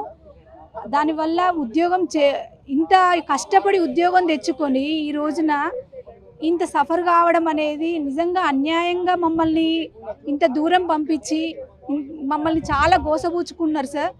మమ్మల్ని ఇప్పటికైనా మా స్పౌజుల దగ్గరికి మమ్మల్ని పంపించమని వేడుకుంటున్నాం సార్. మీరు ఎక్కడ నుండి? రంగారెడ్డి సార్. నా వైఫ్ వచ్చేసి మేడ్చల్ సార్. యాక్చువల్గా అంటే దాదాపుగా నేను ఇప్పుడు కొత్తగా మహబూబ్ నగర్ నుంచి 10 మండలాల్లో పనిచేయాల్సి వస్తుంది సార్. యాక్చువల్గా అంటే ఇక్కడ నుంచి నాకు దాదాపుగా 200-250 కిలోమీటర్లు అవుతుంది. అయితే యాక్చువల్గా అంటే గత ప్రభుత్వం ఏం చేసిందంటే స్పౌజులందు సెంట్రల్ స్పౌజులు వేరయ్యా అని ఒక కొత్త భాషను చెప్పింది సార్. యాక్చువల్గా స్పౌజ్ అంటే సెంట్రల్ అయినా స్టేట్ అయినా ఎవరైనా ఒకటే. కాకపోతే గత ప్రభుత్వం ఏం చేసిందంటే సెంట్రల్ వాళ్ళు స్పౌజ్ కాదు, స్టేట్ వాళ్ళు మాత్రమే స్పౌజ్ అని చెప్పి 317 జీవోలో సెంట్రల్ వాళ్ళని పక్కా పెట్టేయడం జరిగింది సార్. యాక్చువల్గా అంటే నా పరిస్థితి తీసుకుంటే నేను యాక్చువల్గా నా భార్య జాబ్ ఇక్కడ ఉన్నప్పుడు నేను వేరే జిల్లాలో పనిచేసేవాడిని. నా భార్య కోసమనే నేను మళ్ళీ ఒక జాబ్ కొట్టడం అంటే గవర్నమెంట్ జాబ్ ఎంత కష్టం తెలిసిందే. అలాంటిది నా భార్య పిల్లల కోసం నేను నాన్ లోకల్ కింద ఇక్కడ టాప్ ర్యాంక్లో తెచ్చుకొని మళ్ళీ నా భార్యతో కలిసి నేను ఇక్కడ జాబ్కి రావడం జరిగింది సార్. ఇద్దరం ఒకే జిల్లాలో పనిచేస్తున్న మమ్మల్ని 317 జీవో తీసుకొని వచ్చి నన్నేమో రంగారెడ్డిలోనే 10 మండలాలకిను తర్వాత నా భార్య ఏమో సెంట్రల్ గవర్నమెంట్ కాబట్టి తను అక్కడనే ఉంటుంది. వాళ్ళకి ట్రాన్స్ఫర్స్ కూడా ఉండవు సార్, రిటైర్మెంట్ వరకు అక్కడనే ఉంటుంది. కాకపోతే ఇప్పుడు మమ్మల్ని వేరే జిల్లాలో వేయడం వల్ల నేను జీవితాంతం రంగారెడ్డి జిల్లాలో మహబూబ్ నగర్ 10 మండలాల్లోనూ, నా భార్య ఏమో ఇక్కడ మేడ్చల్లోనూ ఇద్దరం దూరం అయిపోతున్నాం. దీంతో 200-250 కిలోమీటర్లు దాకా. చెప్తారా? నేను హిందీ సార్. హిందీ కదా, మరి ఈ యొక్క ట్రావెలింగ్లో కానీ లేకపోతే మీరు అప్ అండ్ డౌన్ చేసే విషయంలో కానీ పిల్లలకు కాన్సన్ట్రేషన్ పెట్టి వాళ్ళకి చదువు చెప్పే అంత ఉద్దేశం ఉంటుందా? ఉండదు సార్, ఎందుకంటే మనము ఊరికే చెప్పుకోవడమే కానీ వాస్తవంగా చెప్పాలంటే మొత్తం శక్తి అంతా జర్నీలోనే వెళ్ళిపోతే, మొత్తం మనిషికి ఉన్నటువంటి ఎనర్జీ మొత్తం జర్నీలోనే వెళ్ళిపోతే అక్కడ వెళ్ళిన తర్వాత మాకు కూడా సాటిస్ఫాక్షన్ లేదు. పిల్లలకు మేము పూర్తిగా మాకున్నంత మేరకు చెప్పగలుగుతున్నామా అని మేము అక్కడే అలసిపోతున్నాం. వాటికే ఏదో ప్రయత్నం చేస్తున్నాం కానీ మాకే సెల్ఫ్ సాటిస్ఫాక్షన్ లేదు సార్. ఇంత దూరం జర్నీలు చేసి సిటీ అంతా దాటడానికి దాదాపు గంటన్నర పడితే మేము బయలుదేరడానికి మొత్తం ప్లాన్ చేసుకొని వెళ్ళేసరికి అక్కడ దాదాపుగా అలసిపోతున్నాం. అలసిపోయినా ఏదో మా శక్తి వంచన లేకుండా ప్రయత్నం చేస్తున్నాం సార్. మమ్మల్ని భార్యాభర్తలను దగ్గరికి వేసినారనుకోండి, దాంతో మేమేమంటే వాళ్ళ పిల్లల మీద పూర్తిగా ఫోకస్ పెట్టి మేము సాటిస్ఫైగా జాబ్ చేసుకోగలుగుతాం సార్. మేడం మీరు ఎక్కడి నుంచి? సార్ నేను వరంగల్ నుండి రావడం జరిగింది సార్. గత 2 సంవత్సరాల నుంచి మేము అనేక రకాలుగా నిరసనలను తెలడానికి ఇక్కడికి వచ్చాము. మేము డిఎస్సి ముట్టడి కూడా దాదాపుగా 2 ఇయర్స్లలో ఒక 10-12 సార్లు రావడం జరిగింది సార్. ప్రతిసారి రాగానే ముందే మమ్మల్ని ముందస్తుగా అరెస్ట్ చేసి పోలీస్ స్టేషన్లో పెట్టేసి సాయంత్రం 6:30 వరకు కూడా మమ్మల్ని వదిలిపెట్టకుండా మమ్మల్ని ఇబ్బంది పెట్టడం జరిగింది సార్. అయినా కూడా మా యొక్క సమస్య పట్ల మీకు అధికారులకు విన్నవించుకోవడం కొరకు ఇప్పుడు కొత్తగా ఏర్పడినటువంటి ప్రభుత్వం వారైనా మమ్మల్ని ఈ సమస్య గురించి ఆలోచన చేసి మాకు పరిష్కారం. చెప్తారమ్మా? మేము సోషల్ సబ్జెక్ట్ సార్. అవును సార్. అంటే ఇప్పుడు మీరు ఎన్ని కిలోమీటర్ ట్రావెల్ చేస్తారు అప్ అండ్ డౌన్? దాదాపు నేను 60 నుండి 70 కిలోమీటర్లు ప్రయాణం చేస్తాను సార్. 60-70 అంటే ఇప్పుడు పిల్లలు మీ స్ట్రెస్ అవుతా ఉన్నారు, అవును సార్. చెప్పలేని పరిస్థితులు, అంటే ఇక్కడ ఇద్దరికి లాస్ అవుతుంది. అవును సార్, అవును, ఇద్దరికి లాస్ అవుతుంది. మీకు పేరెంట్స్ కూడా మా 317 అలొకేషన్ లో భాగంగా ఏమన్నారంటే స్పౌజ్కు మీకు ఇస్తాము అని చెప్పి అన్నారు సార్. తీరా మేము అప్లికేషన్ ఇచ్చాక 19 జిల్లాలో ఇచ్చారు సార్, కేవలం 13 జిల్లాలో మాత్రమే ఆపేశారు. మొన్న రీసెంట్ ఎమ్మెల్సీ ఎలక్షన్ అప్పుడు కూడా ఓన్లీ స్కూల్ అసిస్టెంట్ల కూడా అందరికి ఇవ్వకుండా కేవలం 615 మంది వారికే ఇవ్వడం జరిగింది. మిగతా వాళ్ళందరినీ కూడా ఆపేయడం జరిగింది. ఎందుకు ఆపేశారనేది మాకు సరైన కారణం చూపలేదు. అధికారులను కూడా మేము చాలాసార్లు విన్నవించుకున్నాము. వాళ్ళ దగ్గరికి వెళ్ళి మా దగ్గర ఉన్నటువంటి డాటా అంతా కూడా తీసుకెళ్ళి వాళ్ళకి చూపించడం జరిగింది సార్. వాకాటి కరుణ మేడం దగ్గర మాకు సంబంధించినటువంటి మొత్తం ఇన్ఫర్మేషన్ కూడా ఉంది సార్. ఇప్పటికైనా తెలంగాణ ప్రభుత్వం, మన కాంగ్రెస్ ప్రభుత్వం వాళ్ళు, మన సీఎం రేవంత్ రెడ్డి సార్ అయినా ఈ యొక్క సమస్య పట్ల సానుకూలంగా స్పందించి జూనియర్లు అయినటువంటి మా మహిళా ఉపాధ్యాయులకు న్యాయం చేకూరుస్తారని చెప్పి మేము ఇక్కడికి రావడం జరిగింది సార్. మీరు ఎక్కడి నుంచి వచ్చారమ్మా? సార్ నేను కరీంనగర్ నుండి వచ్చాను సార్. అప్ అండ్ డౌన్ ఎన్ని కిలోమీటర్లు? అప్ అండ్ డౌన్ నాకు 150 కిలోమీటర్స్ సార్. చిన్న పాప, పేరెంట్స్. నేను ఎడ్జిటి సెకండరీ గ్రేడ్ టీచర్ని సార్. సార్ నాకు చిన్న పాప, మా అత్తమ్మ సైకలాజికల్ పేషెంట్, మా అత్తయ్య, మామయ్య పెరాలసిస్ వచ్చినాయి. మా అమ్మకు బ్రెయిన్లో చిన్న ట్యూమర్. అంటే వీళ్ళ ముగ్గురు సార్, నాకు 4 సంవత్సరాలు కష్టపడి చదువుకున్న తర్వాత ఇలాంటి పరిస్థితి వస్తుందని ఎప్పుడు అనుకున్నారా? ఎప్పుడు అనుకోలేదు సార్. అసలు 2 సంవత్సరాల క్రితం వరకు కూడా మేము జాబును చాలా ఇంట్రెస్ట్గా చేసినాం సార్. ఇది ఒకటి 317 జీవో వచ్చి మా జీవితాలను ఇట్లా అల్లకల్లోలం చేస్తుంది, ఫ్యామిలీకి దూరంగా వెళ్ళిపోతాము, ఇంత కష్టం అనుభవిస్తామని మేము ఏ రోజు అనుకోలేదు సార్. మేము ఇప్పుడు టీచర్లం కదా సార్, మేము డే మొత్తం కూడా పిల్లలతోటే గడపాలా. పిల్లలతో గడిపిన తర్వాత మళ్ళీ ఇంటికి వచ్చిన తర్వాత మా పిల్లలు, మా పేరెంట్స్ని కూడా మేమే చూసుకోవాలి, లేడీ టీచర్సే చూసుకోవాలి. మరి ఇంత నరకయాతను అనుభవిస్తున్నాం సార్ మేము. ఇప్పుడైనా ఈ గవర్నమెంట్ సీఎం రేవంత్ రెడ్డి సార్కి మేము విన్నవించుకుంటున్నాం. ఇందులో మహిళా ఉపాధ్యాయులు ఎక్కువగా ఉన్నారు కాబట్టి మా మీద దయ ఉంచి, ఎన్నో సమస్యలు మీ దృష్టికి వస్తున్నాయి కానీ ఇది 2 సంవత్సరాల నుంచి అందరు ప్రాసెస్లో ఉన్న సమస్య సార్. ఎలాగైనా పరిష్కరించండి. పెద్ద కోరిక ఏం కాదు మీది, చాలా చిన్న కోరిక. ఇది ఆర్థిక సమస్య కూడా కాదు, ఫైనాన్షియల్ మ్యాటర్తో కూడుకున్నది కాదు, ఏమన్నా కొత్తగా క్రియేట్ చేసేది కూడా కాదు సార్. మా సొంత జిల్లాలకు మమ్మల్ని పంపండి. మేము ఎక్కడి నుండి వచ్చామో ఏ జిల్లా నుంచి ఆ జిల్లాలకు మమ్మల్ని పంపండి. మా కుటుంబాలతో మేము సంతోషంగా ఉండేటట్లు, మేము ఉద్యోగాలు కూడా మనశ్శాంతిగా చేసుకునేటట్లు మమ్మల్ని దయ చూపండి సార్ మా మీద అని కోరుకుంటున్నాం. మనశ్శాంతిగా ఉద్యోగం చేసుకుంటున్నారా?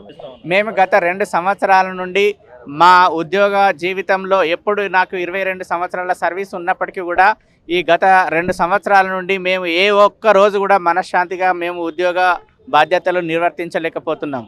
ఎందుకంటే 13 జిల్లాల స్పౌజును అలాగే ఉంచి మా భార్యాభర్తలను వివిధ జిల్లాలకు ఏరిపారేసినట్టుగా భర్త ఒక జిల్లా భార్య ఒక జిల్లాలో వేయడం వల్ల అనేక రకాలైనటువంటి హెల్త్ ఇష్యూస్తో చాలా బాధపడుతూ ఉన్నాము. నేను కరీంనగర్ జిల్లాలో పనిచేస్తున్నాను, మా మిస్సెస్ పెద్దపల్లి జిల్లాలో పనిచేస్తుంది. డైలీ మేము నివాసం ఉంటున్న ప్రాంతానికి మా మేడం పనిచేస్తున్న ప్రాంతానికి దాదాపు 180 కిలోమీటర్ల ప్రయాణంలో ఉంటుంది. రోజు పోయి రావడం వల్ల 180 కిలోమీటర్లు పోయి రావడం వల్ల వారికి అనేక రకాలైనటువంటి హెల్త్ ఇష్యూస్ కూడా ఉన్నాయి. కాబట్టి దయచేసి ఈ కొత్త గవర్నమెంట్ ఏం చేయాలంటే సీఎం రేవంత్ రెడ్డి గారు ఇమీడియట్లీ ఈ 13 జిల్లాల స్పౌజు బదిలీలు చేపట్టి మాకు న్యాయం చేకూర్చాలని కోరుచున్నాం.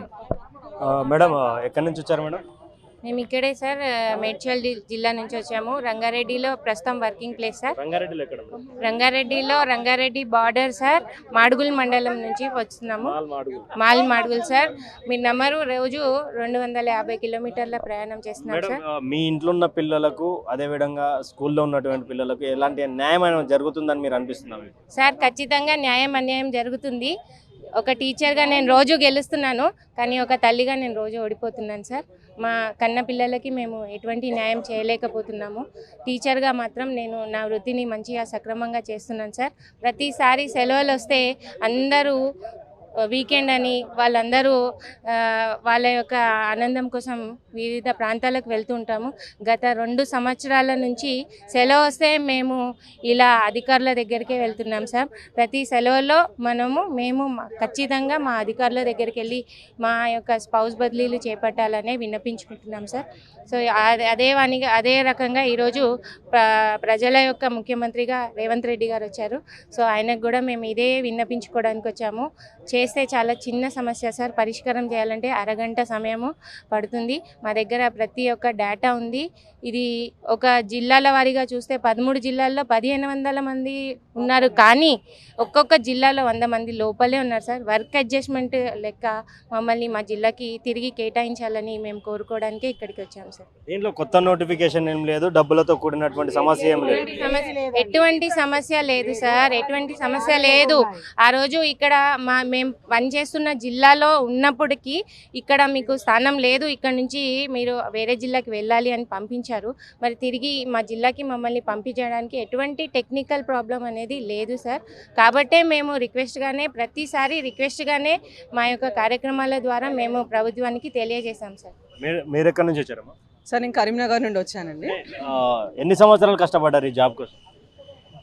సార్ రాత్రి పగలు కష్టపడితేనే వచ్చింది సార్. రోజుకు 18 గంటలు చదువుకున్నాను సార్. నేను 18 గంటలు. సార్ 317 జీవో వచ్చి సార్ నాది ఫస్ట్ అపాయింట్మెంట్ వరంగల్ సార్, నాది ప్రాపర్. నేను ఇంటర్ డిస్ట్రిక్ట్లో నా కుటుంబంతో కలిసి ఉండాలని కరీంనగర్కి ఇంటర్ డిస్ట్రిక్ట్ సర్వీస్ వదులుకొని వచ్చాను. కానీ నన్ను 317లో భాగంగా నన్ను పంపించింది పెద్దపల్లి జిల్లా. అంటే నాకు నా భర్తకి మధ్య ఉన్న దూరం 150 కిలోమీటర్లు సార్. నాకు చిన్న పాప, నాకు 2 అమ్మాయిలు, ఒక అమ్మాయి హాస్టల్లో ఉంది. ఇవన్నీ భరించలేక హాస్టల్లో వేసుకున్నాను. ఇంకో పాప చిన్న పాప, తను హాస్టల్లో వేయలేను, 4th క్లాస్ చదువుతుంది. రోజు నేను మార్నింగ్ 7కి వెళ్ళిపోతాను సార్ ఇంట్లో నుంచి.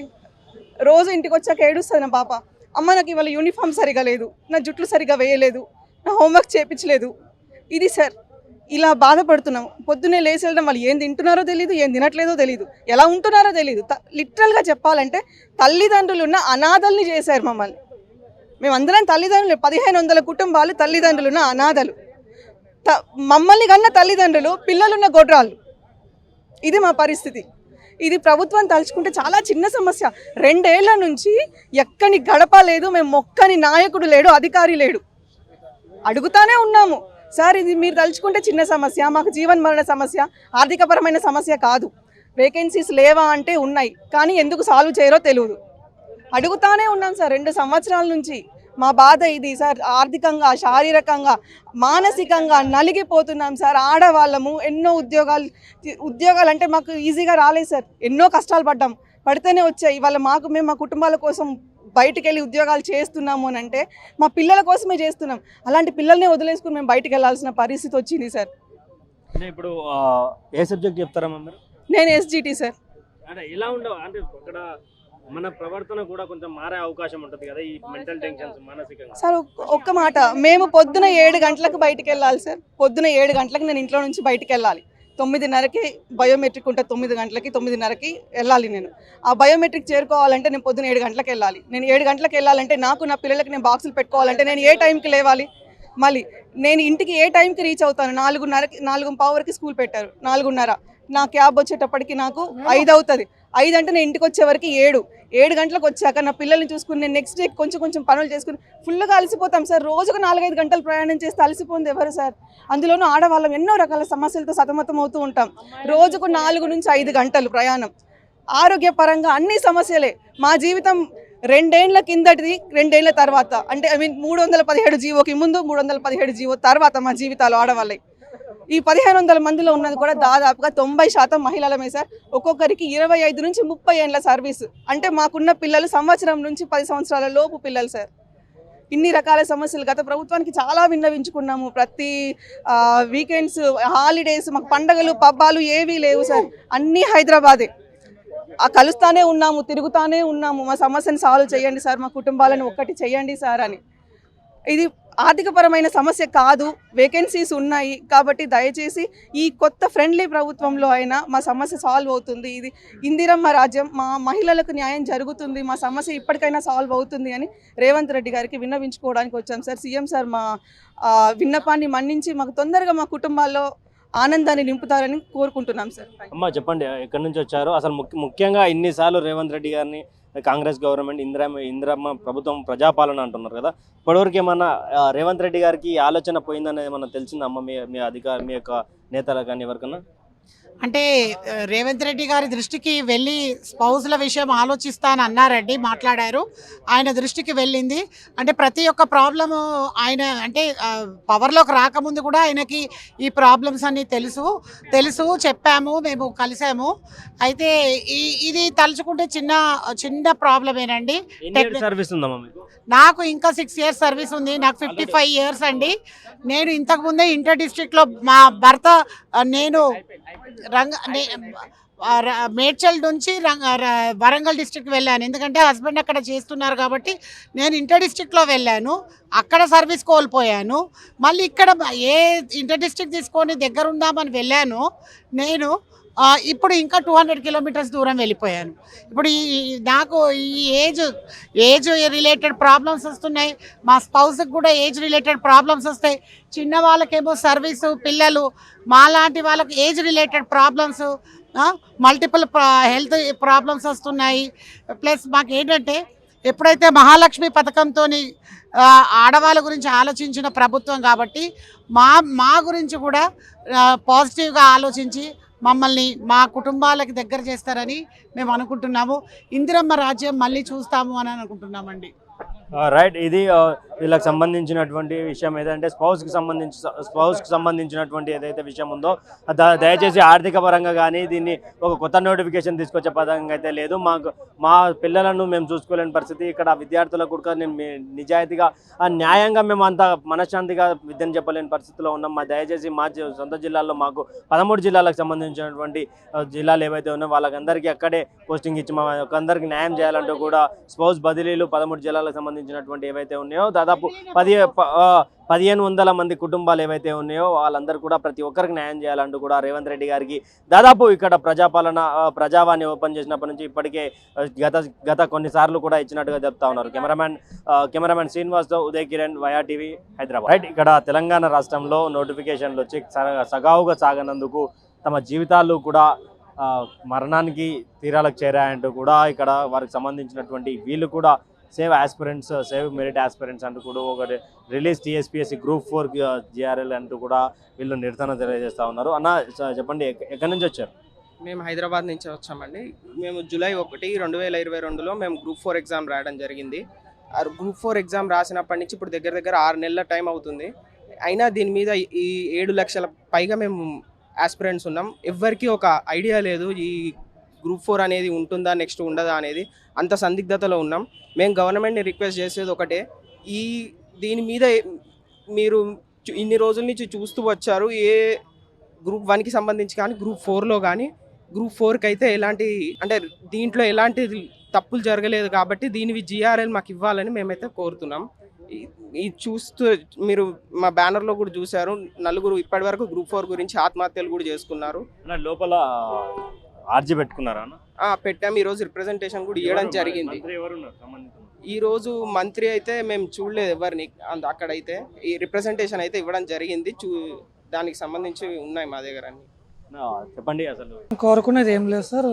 జూలై 1 ఎగ్జామ్ అయింది, డిసెంబర్లో నోటిఫికేషన్ వచ్చింది. ఇప్పటికి 1 ఇయర్ అయింది. 1 ఇయర్ అవ్వడం వల్ల అంటే ఆల్రెడీ 1 ఇయర్ ముందు నుంచే ప్రిపరేషన్ స్టార్ట్ చేసాము. టోటల్గా 2 ఇయర్స్ అవ్వడం వల్ల ఫైనాన్షియల్గా కూడా చాలా స్ట్రక్ అయిపోయాము. ఒకవేళ మాకు నెక్స్ట్ గ్రూప్ 4 మీద జనరల్ ర్యాంకింగ్ లిస్ట్ రావాలి. దాంట్లో ఎవరికి ఎన్ని మార్కులు వచ్చాయి, జస్ట్ ఓన్లీ మార్కులే కాబట్టి మా ర్యాంక్ ఎంత ఉందో తెలుసుకొని మాకు జాబ్ వస్తుందో లేదో చూసుకొని ఇంకా మేము వేరే ఆల్టర్నేటివ్ కానీ వెళ్ళిపోవడానికి రెడీగా ఉన్నాం. ఒకవేళ ఈ స్టేజ్లో వదిలి వెళ్ళాలంటే బయట మళ్ళీ ప్రైవేట్లో బాండ్ రాయాల్సి వస్తుంది. మళ్ళీ ఇటు జాబ్ వస్తే మేము అటు డబ్బులు కట్టలేక మళ్ళీ ఇటు రాలేక చాలా ఇబ్బందుల పాలవుతాం. అందుకే త్వరగా జనరల్ ర్యాంకింగ్ లిస్టు మరియు కోర్టు కేసులు సాల్వ్ చేసి ఈ ప్రాసెస్ని ముందుకు తీసుకుపోవాలని మేమైతే లోపల దరఖాస్తు ఇచ్చాము. చాలా పాజిటివ్గా రిసీవ్ చేసుకున్నారు. దీనిపై మేము త్వరగా స్పందిస్తారని కోరుకుంటున్నాం.